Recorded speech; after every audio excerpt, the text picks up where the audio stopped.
आदरणीय अध्यक्ष जी, विकसित भारत का लक्ष्य ग्रामीण अर्थव्यवस्था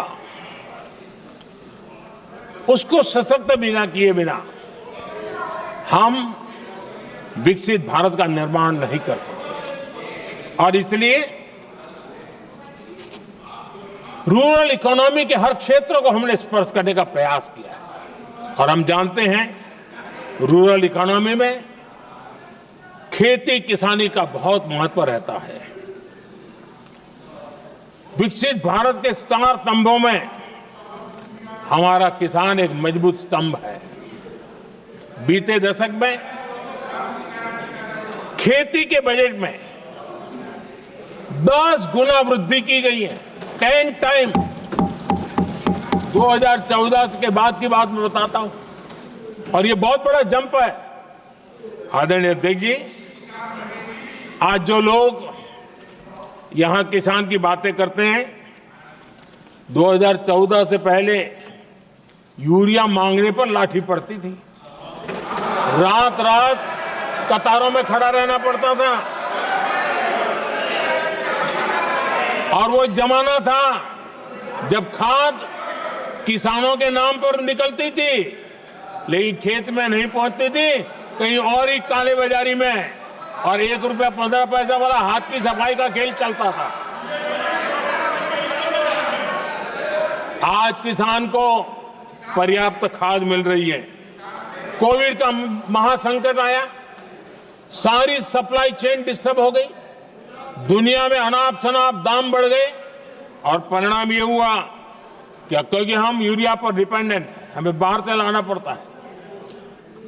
आज भारत सरकार को जो बोरा यूरिया का 3000 रुपए में पड़ता है, सरकार ने वो झेला और किसान को 300 से भी कम कीमत पर दिया है, 300 रुपए से कम।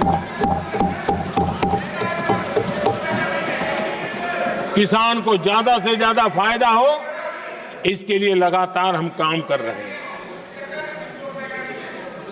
आदरणीय अध्यक्ष जी, किसानों को सस्ती खाद मिले, इस एक काम के लिए पिछले 10 साल में 12 लाख करोड़ रुपया खर्च किया गया है।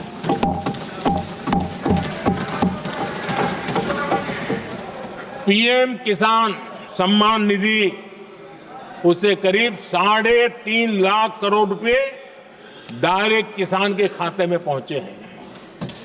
हमने रिकॉर्ड एमएसपी भी बढ़ाया और पहले की तुलना में बीते दशक में 3 गुना अधिक हमने खरीदी की है।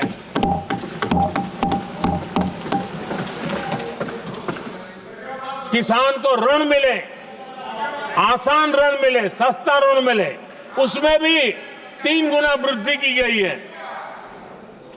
पहले प्राकृतिक आपदा में किसान को अपने हाल पर छोड़ दिया जाता था। हमारे सेवा काल के दौरान पीएम फसल बीमा के तहत 2 लाख करोड़ रुपए किसानों को मिले हैं। आदरणीय अध्यक्ष महोदय, सिंचाई के लिए बीते दशक में अभूतपूर्व कदम उठा गए और जो लोग संविधान की बातें करते हैं उनको ज्यादा ज्ञान नहीं है, ये भी दुर्भाग्य है। बहुत कम लोगों को मालूम होगा कि हमारे देश में डॉक्टर बाबा साहब आम्बेडकर ने पानी की योजनाओं को लेकर इतना उनका विजन क्लियर था, इतना व्यापक था और इतना समावेशी था, जो आज भी हम लोगों को प्रेरणा देता है। और 100 से बड़ी सिंचाई परियोजना जो दशकों से लटकी हुई थी, हमने उसको पूरा करने का अभियान चलाया ताकि किसानों के खेत में पानी पहुंचे। बाबा साहब का विजन था नदियों को जोड़ने का। नदियों जोड़ने की वकालत बाबा साहब आम्बेडकर ने की थी, लेकिन सालों तक, दशकों दशक बीत गए, कुछ नहीं हुआ। आज हमने केन बेतवा लिंक प्रोजेक्ट और पार्वती काली सिंह चंबल लिंक प्रोजेक्ट पर काम शुरू कर दिया। और मैं तो गुजरात में कई नदियों को इस प्रकार से जोड़ करके नदियों को जिंदा करने का काम करने का मेरा सफल अनुभव भी रहा है। आदरणीय अध्यक्ष महोदय, हर देशवासी का इस सपना होना चाहिए, हम सबका सपना होना चाहिए कि दुनिया के हर डाइनिंग टेबल पर made in India food packet क्यों न हो। आज मुझे खुशी होती है जब भारत की चाय, इसके साथ साथ अब हमारी कॉफी भी दुनिया में अपनी महक फैला रही है, बाजारों में धूम मचा रही है। इवन हमारा टर्मरिक कोविड के बाद सबसे ज्यादा मांग बढ़ी है। आदरणीय अध्यक्ष जी, आप जरूर देखेंगे आने वाले समय में हमारा प्रोसेस सी फूड,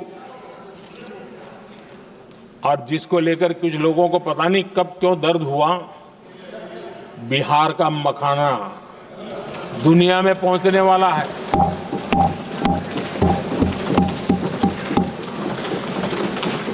हमारा मोटा अनाज यानी श्री अन्न, ये भी दुनिया के बाजारों में भारत की शान बढ़ाएगा। अगर ये वीडियो आपको पसंद आया है तो इसे लाइक जरूर करें। अगर चैनल अभी तक सब्सक्राइब नहीं किया है तो कर लें और नोटिफिकेशन पाने के लिए बेल आइकन भी दबा दें।